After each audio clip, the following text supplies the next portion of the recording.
Bom dia, a graça e a paz do Senhor Jesus. Veremos hoje o capítulo de número 12 do livro de Zacarias, o segundo grupo de profecias de Zacarias. Abra aí a sua Bíblia no capítulo de número 12 para você fazer uma leitura prévia antes de nos ouvir.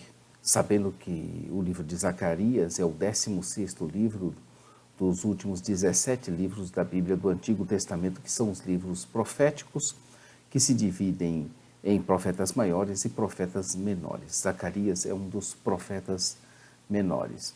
E eu sou o pastor Daniel Deusdete da igreja Os Semeadores. Abra aí a sua Bíblia e faça essa leitura prévia. Estamos estudando com a ajuda da Bíblia de Estudo de Genebra, que você pode adquirir conosco na nossa loja virtual www.ossemeadores.com.br, o livro de Zacarias, cujo pano de fundo histórico é o mesmo do livro de Ageu, sendo que a ênfase de Zacarias não era somente a reconstrução do templo, como vimos em Ageu, mas ele também encorajava o povo quanto a Jerusalém ser o local, num futuro de médio prazo, para o reino de Deus. Nós estamos na segunda parte, na seção B, com o 12º capítulo.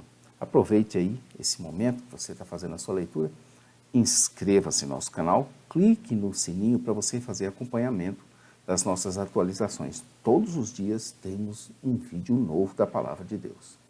Então, o segundo grupo de profecias. Até o final do livro, veremos o segundo grupo de profecias. No primeiro grupo, nós vimos detalhes da vinda de Deus, do rei, em julgamento. Neste segundo grupo de profecias, na segunda metade do livro, veremos o julgamento de Deus contra as nações. O ápice desse grupo é a salvação final e a de Jerusalém e a celebração da festa dos tabernáculos. Também nós dividimos essa parte em algumas sessões, em 6 sessões. E nós estamos vendo a primeira delas, que é a vitória sobre as nações. Até o verso 9, estaremos vendo essa vitória. O tema desse versículo é o julgamento de Deus contra as nações por meio da vitória de Judá. A palavra do Senhor é destinada a Israel e ela é introduzida com o Deus Criador, que lançou os alicerces da terra e que formou o espírito do homem dentro dele. Ou seja, Deus criou a terra e os céus para nele colocar o homem, sua obra-prima da criação. Deus estava falando que iria fazer de Jerusalém um copo de atordoamento para todos os povos em redor e também para ajudar durante o cerco de Jerusalém. Era esse um símbolo da dor que Jerusalém infligiria a seus inimigos.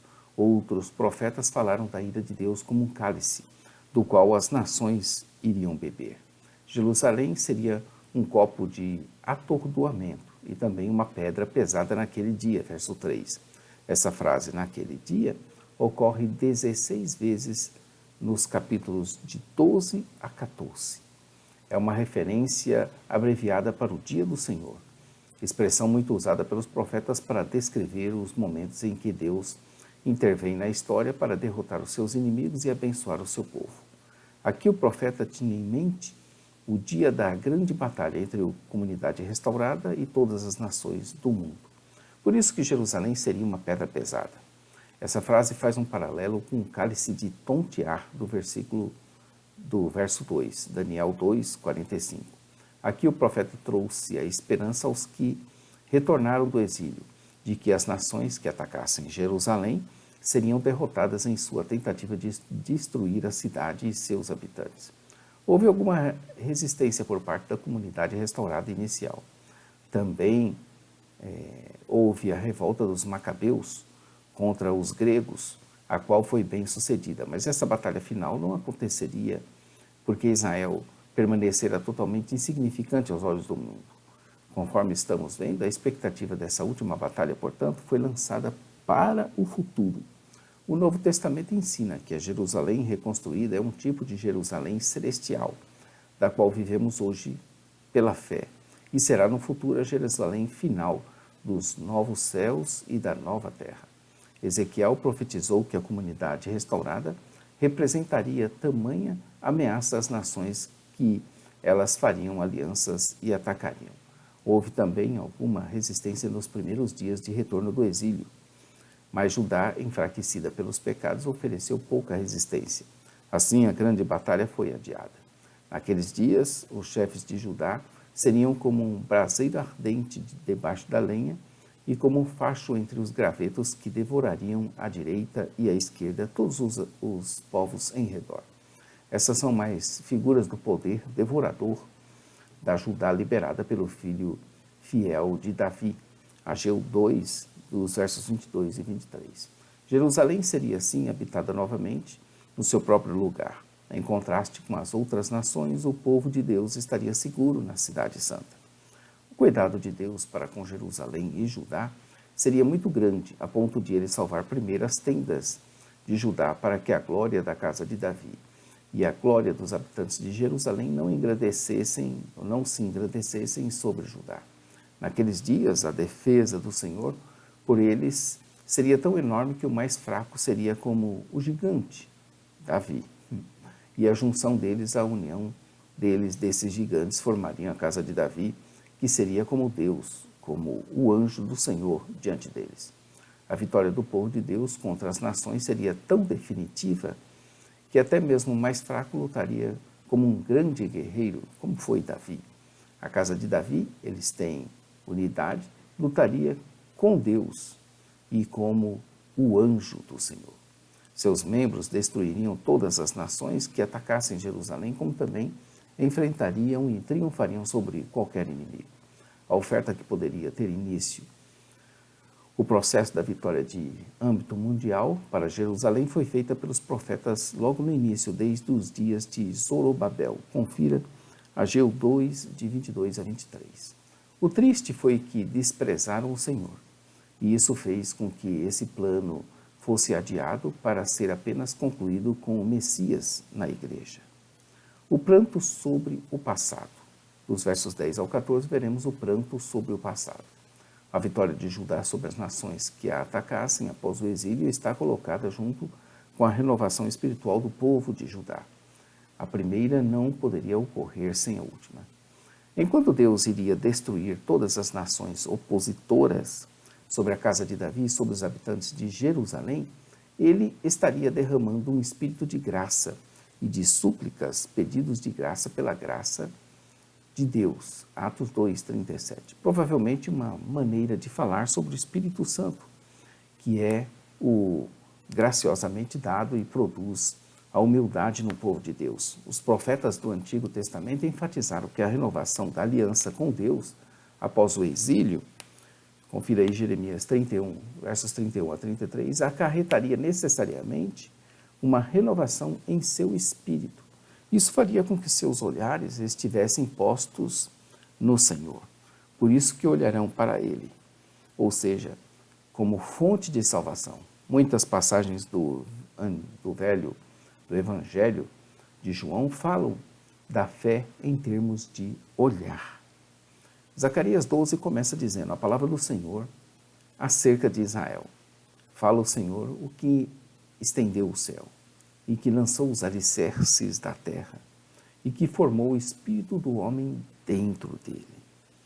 Esse é o primeiro verso, e o último é o verso 12, que diz, e a terra pranteará, cada família à parte, a família da casa de Davi à parte, e suas mulheres à parte, a família da casa de Natã à parte, e suas mulheres à parte. E o verso 13, o último, a família da casa de Davi à parte e suas mulheres à parte. A família de Simei à parte e suas mulheres à parte. Ainda temos o verso 14. Todas as mais famílias, cada família à parte e suas mulheres à parte. Nós lemos aí o verso 12, 13 e 14. Zacarias 12 tem 14 versículos. E o livro de Zacarias todo tem 14 capítulos.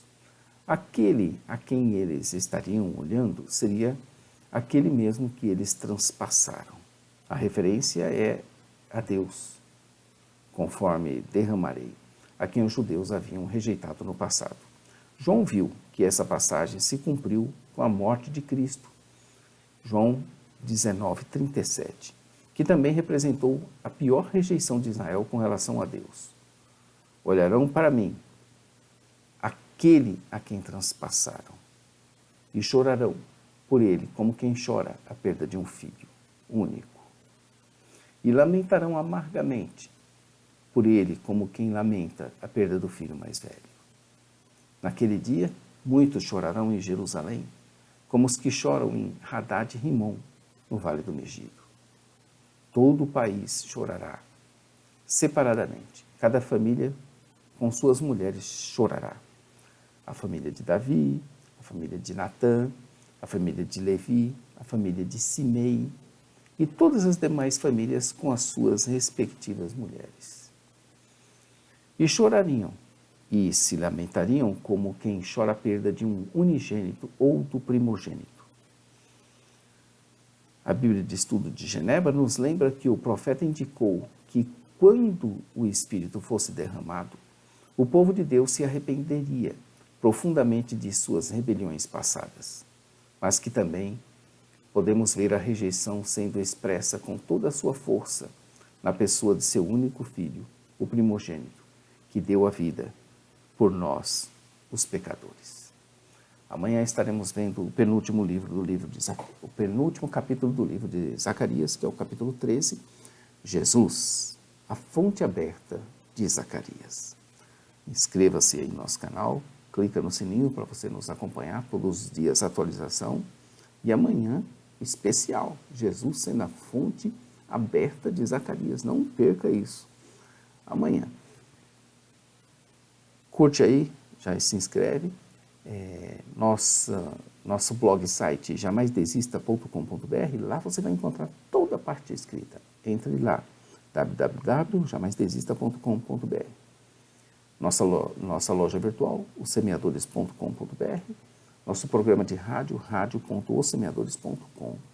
Todos os dias temos programação lá, às 8h30, uma palavra de Deus. E ao sábado nós temos a palavra de Deus com o pastor Johnny Ramos.